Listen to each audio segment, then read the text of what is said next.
സ്തുതിയും സ്തോത്രവും പ്രാഭവും പുകഴ്ചയും മാഞ്ഞു പോവാത്ത നല്ല ഉന്നതിയും എല്ലായ്പ്പോഴും സദാ നേരത്തിലും ഇടവിടാതെ അർപ്പിക്കുവാൻ ഞങ്ങൾ യോഗ്യരായി തീരണമേ. പൂർവിക നീതിമാന്മാരുടെ കാഴ്ചകളെ കൈക്കൊള്ളുകയും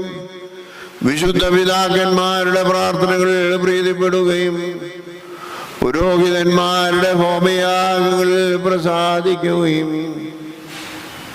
ദീർഘദർശിമാരുടെ ബലികളിൽ ഇഷ്ടപ്പെടുകയും ശ്രീഹന്മാരുടെ കുർബാനകളെ പൂർത്തിയാക്കി വിശുദ്ധീകരിക്കുകയും